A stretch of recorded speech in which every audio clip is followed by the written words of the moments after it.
জলের মধ্যে ভালোভাবে ধুয়ে নিলাম। ধুয়ে নেবার পর পেঁয়াজটাকে দুভাগ করলাম। দুভাগ করে তার মধ্যে থেকে এক ভাগ আমার সুবিধা অনুযায়ী ভালোভাবে কুচি কুচি করে কেটে নিলাম। তোমরা দেখতেই পাচ্ছ আমি খুবই মিহি মিহি করে একদম কুচি কুচি করে পেঁয়াজগুলো কেটেছি। এবারে পেঁয়াজগুলো একটা বাটিতে রেখে দিয়ে লঙ্কাগুলোকে একদম ছোট্ট ছোট্ট পিস করে যেরকম কাটে সেরকমভাবে কেটে নেব। তোমরা দেখতেই পাচ্ছ একদম ছোট্ট ছোট্ট করে পিস করে কাটছি লঙ্কাগুলোতে, যাতে ভালোভাবে পেঁয়াজের সাথে মিশে যায়। আর একটা লঙ্কাও সেরকমভাবে কেটে নেব।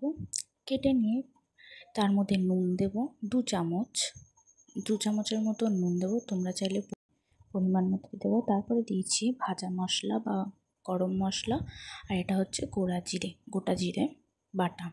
তারপরে ওটাকে ভালোভাবে ভালোভাবে একটুখানি মাখিয়ে নিয়ে তার মধ্যে একটা সেদ্ধ আলু আমি আগে থেকে সেদ্ধ করে রেখেছিলাম, সেই সেদ্ধ আলুটা ভালোভাবে মিশিয়ে নিতে হবে। মানে বলতে পারো খুবই ভালোভাবে মিশিয়ে নিয়ে তারপরে এই ছানাটা কেটে গেছিলো দুধের, সেই ছানাটা ভালোভাবে ওতে দিয়ে, কারণ দুধের ছানা কেটে গেছে তো ওটা দিয়ে আর কি করা যাবে, তার জন্য আমি এটা বানিয়ে ফেলেছি তোমাদের সবার জন্য। এই রেসিপি তোমরা বাইরে কোথাও পাবে না। তারপরে আমি এদিকে আমি আগে থেকে একটা ময়দা মাখিয়ে রেখে দিয়েছিলাম, ওটা দিয়ে ভালোভাবে রুটিটা বানিয়ে নিয়েছি। গোল করে পুরো বড় রুটিটা বানিয়ে নিয়েছি। ওটাকে 4 ভাগ করে নিলাম। 4 ভাগ করে নেওয়ার পর তার মধ্যে থেকে 1 ভাগ নিয়ে যেই ব্যাটারটা, যেই পুরটা আমরা বানিয়েছিলাম সেই পুরটা ভালোভাবে ওতে দিয়ে দেবো। মিনিমাম যতটুকু ধরে আর কি ততটুকু ওতে দিয়ে দেওয়া হবে। এবারে তোমরা দেখতেই পাচ্ছ মিক্সটা ভালোভাবে মুড়ে দেবে, যাতে ওটা বেরিয়ে না যায়। একদম ভালোভাবে মুড়ে দেবে। এরম করে করে সব কটা একটা করে নেব আমরা। তারপরে একটা ডিম ফাটিয়ে নিয়ে তাতে পরিমাণ মতন হলুদ গুঁড়ো আর পরিমাণ মতন নুন দিয়ে দেবো। এদিকে তেল আমরা বসিয়ে রেখেছি, গরম হয়ে গেছে।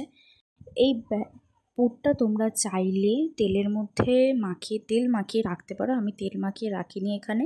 এবার দেখতে পাচ্ছ ডিমের মধ্যে ভালোভাবে চুবিয়ে একটার পর একটা করে আমি এর মধ্যে থেকে ছেড়ে দেবো। তোমরা চাইলে এই ব্যাটারটা যে পুরটা বানিয়েছো ওর মধ্যে সাদা তেল বা প্লেটের মধ্যে সাদা তেল মাখিয়ে রেখে দিতে পারো, নইলে আটকে যাবে না। আমারটা আটকে গেছিলো, তার জন্য বলছি সাদা তেল মাখিয়ে তোমরা রেখে দিতে পারো। তাতেই তোমাদের সুবিধা হবে। সাদা তেল মাখিয়ে রাখলে কি আর আটকে যাবে না, কারণ আমি যখন তুলছিলাম তখন তোলার সময় আমার আটকে গেছিলো থালার সাথে। তোমরা চাইলে থালার মধ্যে সাদা তেল মাখিয়ে তারপর রাখতে পারো ওতে, যাতে তুলতে কোনো অসুবিধা না হয়। এরপরে এটা ভালোভাবে কড়া করে ভাজা হয়ে যাওয়ার পর একটা করে তুলে সাইডে রেখে দিচ্ছি। দেখতেই পাচ্ছ কত সুন্দর হয়েছে খাবার।